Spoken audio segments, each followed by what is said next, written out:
Hi, I'm Peter Adamson, and you're listening to the History of Philosophy podcast, brought to you with the support of King's College London and the Leverhulme Trust.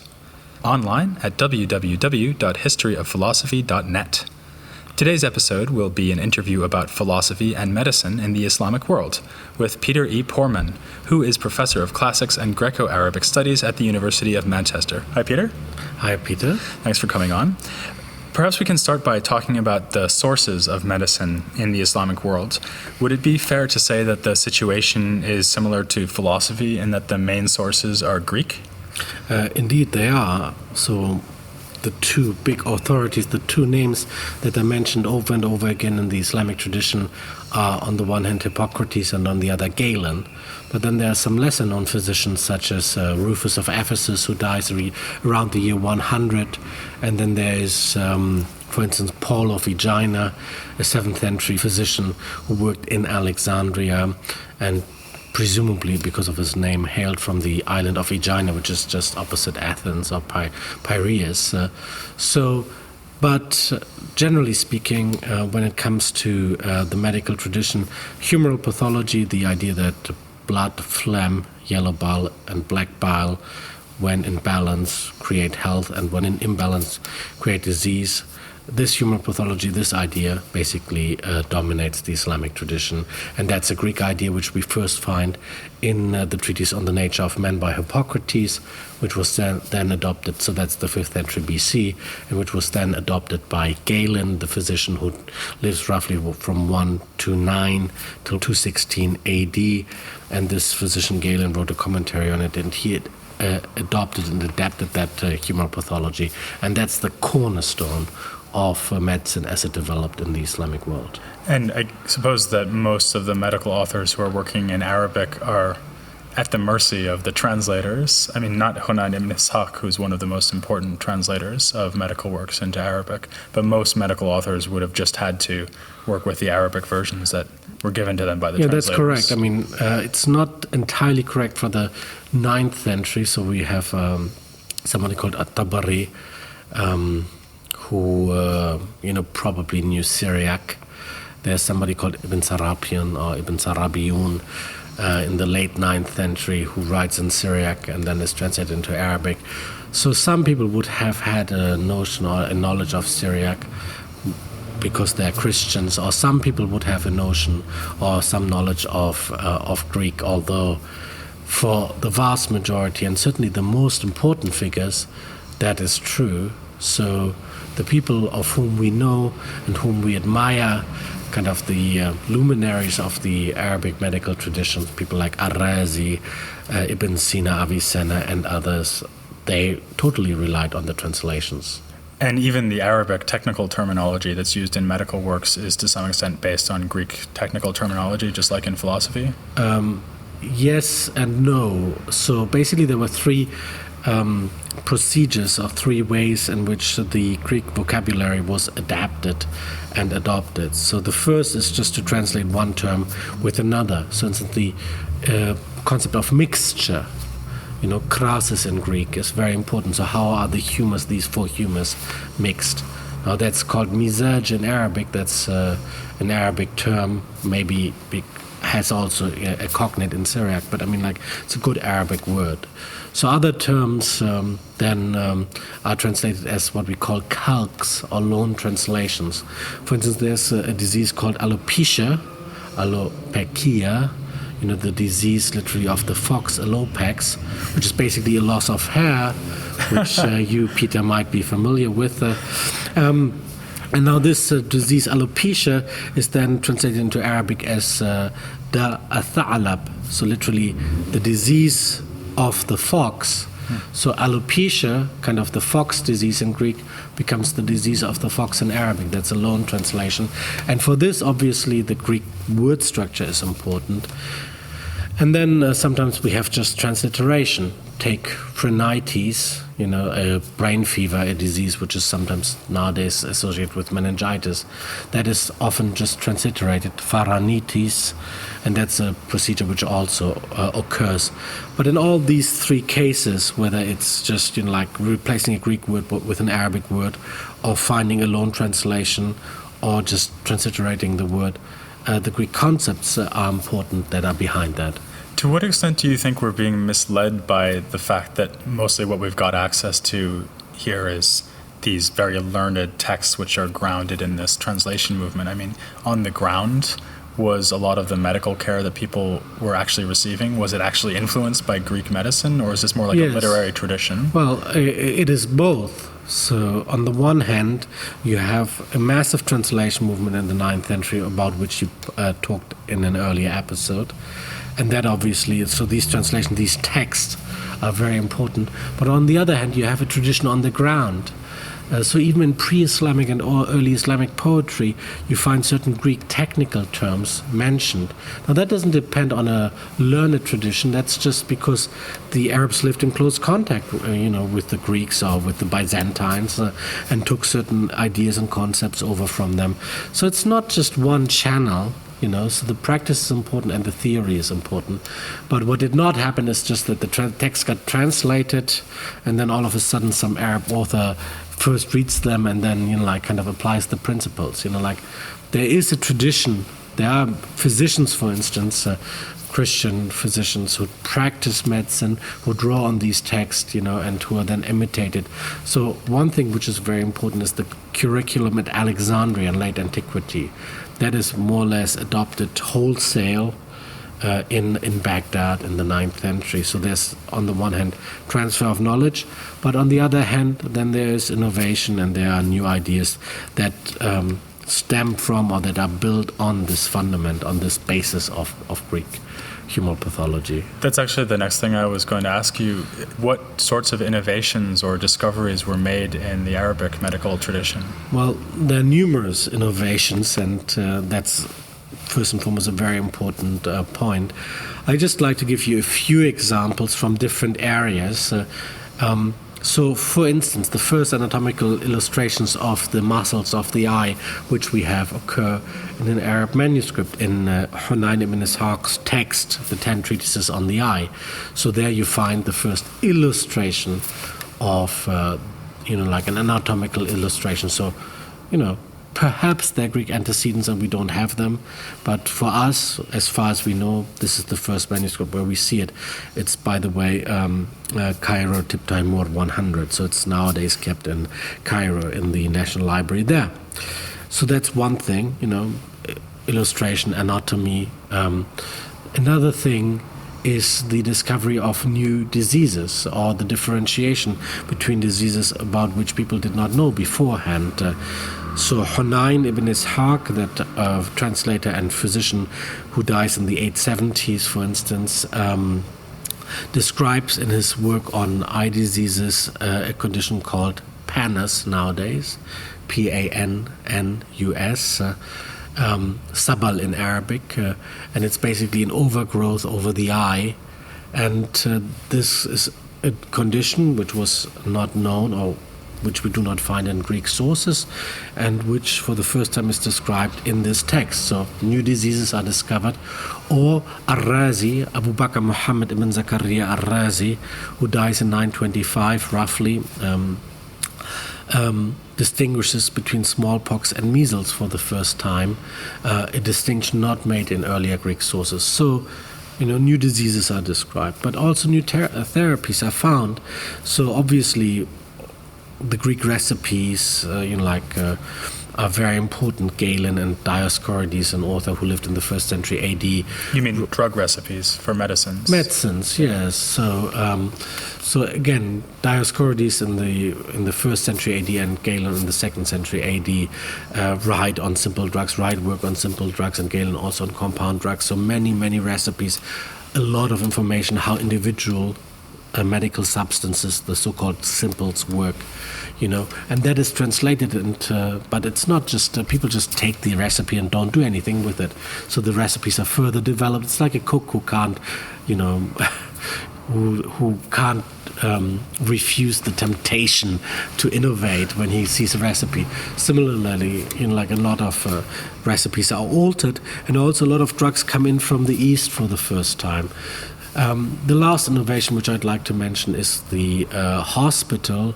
Obviously, there were Byzantine hospitals, but when we come to the Arabic or Islamic world in the 9th and 10th century, these institutions are much more sophisticated. They have teaching, they have research, they are secure in law, they have elite medicine practice there, so the best physicians practice in hospitals, and some of them at least are, not confessional, so Christian, Jews and Muslims equally practice there as physicians and come there as patients.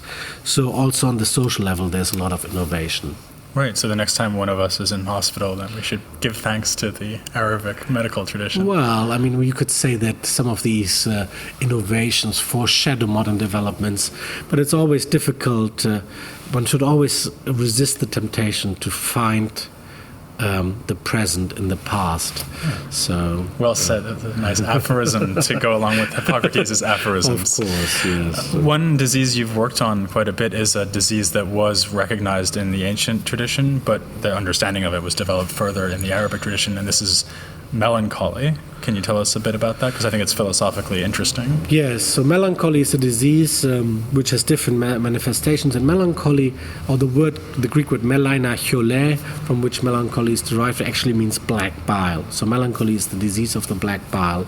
And there are different types of this disease. And the Greek physician who's really the most influential for the subsequent tradition is Rufus of Ephesus, whom I mentioned earlier, who lived around the year 100 AD.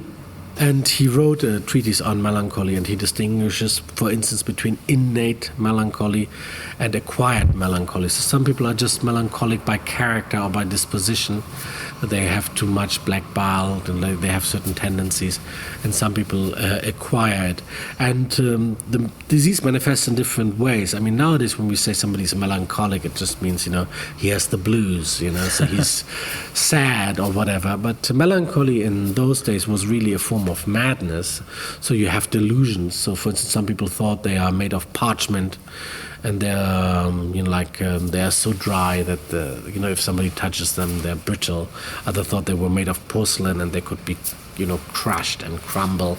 Other people thought that Atlas, who holds the world on his arms, could get tired, and then the sky would fall or the world would crumble, and they were afraid of that. There's a famous case of an astronomer who thought that some thought they were cocks, basically chicken, and cried like chicken and flapped their wings like chicken. So some became aggressive and would attack people. Other became despondent. Many people died from this disease. So it's a huge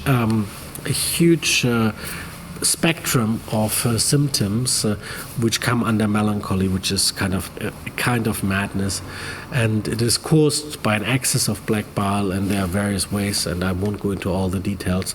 But melancholy is interesting because it really poses the question: how does my bodily constitution influence my mental capacities? So. Right, which is obviously a matter of great importance to philosophers as well as to doctors. Yes. And that brings us to someone you've mentioned who actually I talked about on the last episode of the podcast, who's Razi. Yes. And he was both a doctor and a philosopher. And I would say is unusual in that we have quite a lot of medical writings of his, some philosophical writings. So along with Avicenna, he's a thinker for whom we have both sides represented. To what extent would you say that his medical output is in tension with his philosophical output? Well, I mean, let's take, for instance, the topic of sexual intercourse. Obviously we all want to stay healthy, and we all want to stay happy, or happiness is a philosophical goal, whereas health is a medical goal. In some of his philosophical works, for instance, his philosophical way of life, Ar-Razi advocates that sex is bad for you, and under no circumstances should you engage in or seek sexual pleasure. And obviously, he stands in a long philosophical tradition. I mean, even Epicureans were wary of sex, but certainly the Stoics were, and others were too. They just said, like, don't seek the pleasures of the flesh, because they are transient and they might go away, or they might last only for a short period of time, or they might give you grief. Try to find pleasure in things which are longer lasting. So this is a position which has become nearly commonplace by late antiquity, and which Ar-Razi adopts in his philosophical works. But when it comes to medicine, and he writes a number of manuals, he writes 2 manuals on sexual intercourse, he has a more nuanced position, and he says for some people, sex is actually good and it can have medical benefits. For instance, in order to combat melancholy, sex and entertainment and wine, drinking wine in moderation are things that are advocated in order to overcome melancholy, and he recognizes that. And so his philosophical position is very strict, and his medical position is very nuanced. And I always thought there's this wonderful phrase where he says, for some people, sexual intercourse is actually beneficial. I always thought that he was thinking of himself as being in that category. But of course, I'm speculating. I wouldn't be surprised knowing him. Another area where I think his medical output is interesting philosophically is what he has to say about methodology. And in general, I suppose that one of the more obvious places to look for philosophically interesting aspects of medicine in Greek, in Latin, and in Arabic is when they start talking about how doctors go about discovering new remedies, identifying diseases, and so on. Yes. What does Razi have to say about that? Oh, a very, very interesting figure in that area. So obviously you're right in saying that nowadays we still debate how can we discover drugs. Now we have double-blind trials, and we have a huge, literature, and a lot of thought is going into the question, how do we know that a drug works? Think of the placebo effect, how can we exclude that, and so on and so forth. Obviously, what happens in the 9th and 10th century, and what happens with Ar-Razi is not quite as sophisticated, but there's a fundamental debate about how to arrive at the right treatment already in Greek times. Galen writes on the sects for beginners. Galen, again, in the 2nd century A.D. This is a different kind of sects. So this is sects. S-E-C-T-S. Sects, not on sex for beginners, on the sects for beginners. And lest I pronounce this incorrectly. And he says that there are basically 2 important sects. There's a third one, the Methodists, but they don't need to concern us here. They're the empiricists who say, let's do what works. If we see that a drug works, we don't have to ask why or what the inner bodily functions are. It's too complicated. We will never be able to ascertain that. So let's do what works. And then the rationalists, and they say, okay, let's think about how the body works, the humus, for instance, and other things. And then, because we understand how the body works, we will be able to find the right treatment. Now, this is a debate of which Ar-Razi was aware and to which he contributes. So he obviously knows about empiricists and rationalists, and he, like Galen, adopts a middle ground. He says, empiricism alone certainly will not help us, but nor would just book learning without using other principles help us. So he occupies a middle ground like Galen, and there are things in which he's very innovative. For instance, when talking about phrenitis, brain fever, mentioned earlier during when I talked about translations, when dealing with this condition, he said that once he tried to bleed, to phlebotomize, to bleed one group of patients, and they did not contract the disease, and then he left another group of patients deliberately and did not bleed them. So we have the notion of a control group, which we really find for the first time in Ar-Razi. Obviously, they're not randomized controlled trials as we have them nowadays, but that's quite a sophisticated way of doing things. At another time, he talks about statistics. He talks about large cohorts of patients. So in different ways, so to speak, he finds he finds ways to refine that theory about medical epistemology, which he inherits from the Greeks, and there too he innovates. Yeah. One thing that makes clear these kinds of examples is that Razi was really a medical practitioner. He saw lots of patients. Oh God, yes. He worked in hospitals. And looking ahead to another philosopher who I haven't covered yet, but who I think we should discuss because he's so important in the history of Islamic medicine, is Avicenna. Some people have thought that Avicenna, unlike Razi, wasn't particularly involved with medical practice, but really was more of a book learning figure in the history of medicine, very important as a transmitter of ideas about medicine, but maybe not someone who actually had a lot of hands-on practice with patients. To what extent do you think that is true? Well, I mean, Avicenna ibn Sina was first and foremost a philosopher and a great intellect. But I don't believe in these either-or scenarios. Like just because he was mainly, so let's say his Canon of Medicine is mainly, like a book in which he condenses previous Greek and Arabic medical theory and arranges it very intelligently. So that's for me also an area of innovation, like the arrangement of knowledge by division, by the principle of division in a very interesting way. But that does not preclude that he had some medical experience. So there are some 30 times in his canon where he says, I tried this, or he confirmed this by experience or whatever. And there are like some stories in various sources in his biography, but also in a later text talking about his life, which confirm that he was a practicing physician. And I don't think that that there's any doubt that he practiced some medicine. It probably wasn't what he did most of the time, but he certainly had practical experience. Now, in his autobiography, he boasts that at the age of 16 he had already mastered all of medicine. It was a very easy subject, and so on and so forth. That is rhetoric, and that's a philosophical stance, and there's external evidence which shows that he actually learned from other earlier physicians later in life. So I personally think, and I have argued this in print in one of your forthcoming books, that Avicenna is both a great theoretician, but also has practiced medicine. There's no doubt about it. So actually, maybe we could even say that he's sort of the reverse of Razi. Razi's basically a doctor, but also does some philosophy. Avicenna is basically a philosopher, but also does some medical practice. Well, I think you say this because most of Razi's philosophical writings are lost. It is true to a certain extent, but Razi was labeled a zindiq, an apostate, or like an unbeliever, and the later tradition wasn't very kind to his philosophical writings.